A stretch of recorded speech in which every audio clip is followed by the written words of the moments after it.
সংসাৰ নামৰে পৰিক্ৰমাটো সংসাৰ নামৰ চক্ৰখনৰ আপুনি মই একোৱে তুলিম। এইখন সংসাৰত আপুনি মই জন্ম লাভ কৰিছোঁ, এইখন সংসাৰত আপুনি মই জীৱন নিৰ্বাহন জীৱন যাপন কৰিছোঁ আৰু সময়ৰ প্ৰভাৱত কালৰ প্ৰভাৱত আপুনি মই এইখন সংসাৰৰ পৰা আকৌ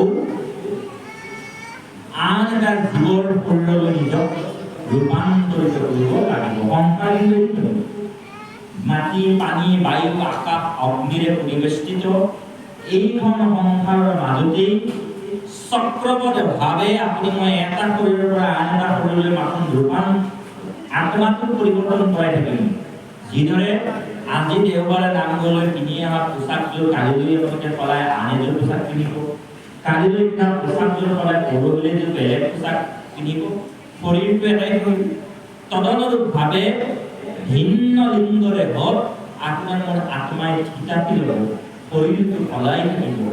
সলাই থকাৰ সময়ত আপোনাৰ সংসাৰৰ পৰা যিখিনি যন্ত্ৰণা পাওঁ, যিখিনি কায়কষ্ট পাওঁ, সেইখিনিকে ভাগৱতে তিনিটা ভাগত বিভক্ত কৰিছে আৰু তাপ কৰিছে। যিয়ে আমাক তাপিত কৰে, যিয়ে আমাক কষ্ট দিয়ে, যিয়ে আমাক যন্ত্ৰণা দিয়ে, সেয়াই তাপ। তাপ তিনিটাৰ কথা ভাগৱতে আমাক ক'লে গতিকে নিশ্চয় সেই তিনিটা তাপ আমাৰ নতুন পুৰুষৰ বাবে ক'ব লাগিব। দেউতাক ক'লে এইটো এতিয়া মুখস্থ আদায় দিলে দেউতাই জানেই। এতিয়া দেখিবলৈ বেয়া লাগিব বুলি দেউতাক ক'লে বহি অকণমান সাহস দি আছে, মই সেইটোৱে বুজিছোঁ। মানে দেউতা মই নতুন পুৰুষৰ কাৰণে আৰু মাসকলৰ কাৰণে দুয়োটা কথা ক'ব বিচাৰিছোঁ।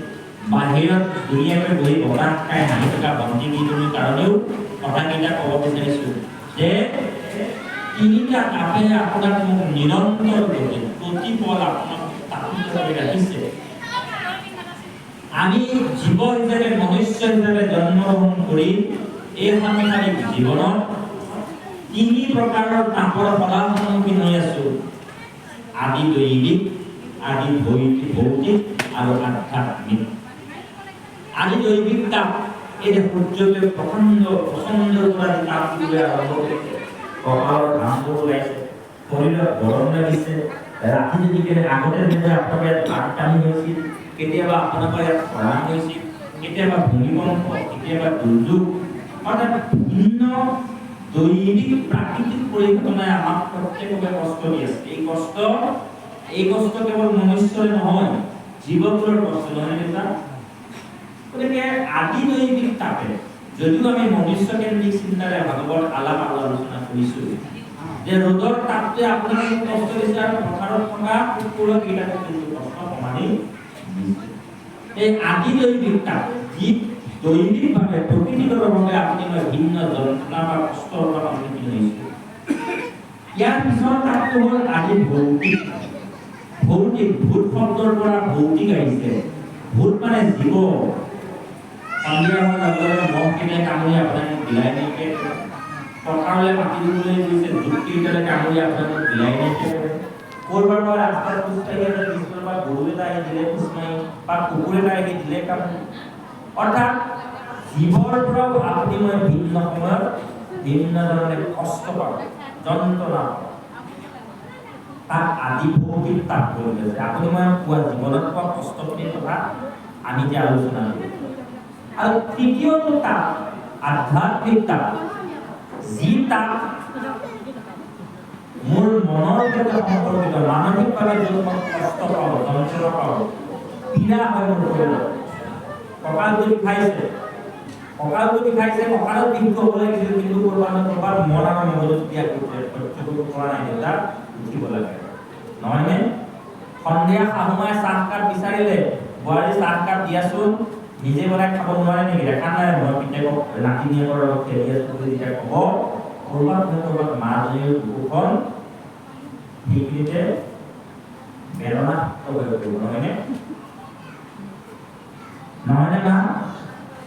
কোনোবাই কথাৰে যেতিয়া আমাৰ মনত কষ্ট দিব, শাৰীৰিক ৰোগে যি পীড়াই যেতিয়া আমাক কষ্ট দিব, মোৰ আপোনজনৰ মৃত্যুত মই যিটো কষ্ট পাম, মোৰ মৰমৰ কুকুৰ পোৱালিটো মৰি থাকিলে মোৰ অন্তৰত যিটো আঘাত লাগিব, এই এনেধৰণৰ কষ্টবোৰক আধ্যাত্মিক তাপ বুলি ভাগৱত দৰ্শনে উল্লেখ কৰিছে। এই তিনি প্ৰকাৰৰ তাপ আপুনি মই মনুষ্য হিচাপে, জীৱ হিচাপে জন্মগ্ৰহণ কৰি থকাৰ সময়ত সন্মুখীন হমেই। ইয়াৰ পৰা নিস্তাৰৰ কোনো উপায় নাই। ৰ'দ বৰষুণ বতাহ ধুমুহাৰ পৰা ৰজাকো কোনো ৰক্ষা কৰিব নোৱাৰে। যদিও বা এচিৰ ভিতৰত নৰেন্দ্ৰ মোদী সোমাই নাথাকক কিয়, সেইটোৰ পৰা ওলাই আহিলেই প্ৰভাৱ বিস্তাৰ কৰিব জানে দেউতা। গতিকে এনেকুৱা ধৰণৰ যন্ত্ৰণা তাপৰ পৰা মনুষ্য হিচাপে আপোনাক কোনো উদ্ধাৰ কৰিব নোৱাৰে। একমাত্ৰ সেইজন কেশৱৰ বাহিৰে আৰু তেওঁ আপোনাক উদ্ধাৰ কৰিবলৈ হ'লে এটাই কাম কৰিব লাগিব, আপুনি মই যেনে তেনে হ'লেও নামঘৰৰ গাঘৰৰ পৰা মণিপুৰ অৰ্থাৎ সংসাৰৰ পৰা বৈকুণ্ঠলৈ যোৱাৰ বাবে টিকটটো যোগ্যতাটো আৰ্জন কৰিব লাগিব। সিদিনা ৯,০০০ নোপোৱা মাখিনিৰ মনত দুখ, সিদিনা ৯,০০০ টকা নোপোৱা মাখিনিৰ মনত দুখ, ১০,০০০ টকা নোপোৱা সমষ্টিকেইটাৰ মাখিনিৰ মনত দুখ। মাজে মাজে আমাক ক'লে কয় আমিহে আৰু কি সমষ্টিত কৰিলোঁ ১০,০০০ টকা, মানে দেউতা ৯,০০০, ১০,০০০, ১২৫০ টকাটো নাপালে আমাৰ দুখ লাগে। কিন্তু বৈকুণ্ঠৰ টিকেটটো নোপোৱাৰ কাৰণে আমি কেতিয়াবা দুখত দুখিত হৈছোনে? আমি কেতিয়াবা আক্ষেপ কৰিছোনে প্ৰভু মোকতো তুমি বৈকুণ্ঠলৈ কেতিয়া নিবা? কেতিয়াবা কাৰোবাৰ দৰখাস্তখন দিছোনে মা যে বৈকুণ্ঠলৈ যোৱাৰ কাৰণে টিকেট এটা আপুনি ব্যৱস্থাটো আপুনি কৰি দিব পাৰিব নেকি দেউতা? নিশ্চয় সেই চিন্তাটো আপুনি মই কৰিব পৰা নাই। আৰু কৰিব পৰা যদি নাই, তেতিয়াহ'লে উপলব্ধি কৰিব যে আমাৰ ব্ৰহ্মজ্ঞান প্ৰাপ্তিত জটিলতা আছে, বাধা আছে। আৰু সেই টিকেটটো আপোনাক পঞ্চায়তৰ ৱাৰ্ড মেম্বাৰ যদিও দিব নোৱাৰে, সেই টিকটটো আপোনাক এইখন সংসাৰত আন কোনেও দিব নোৱাৰে।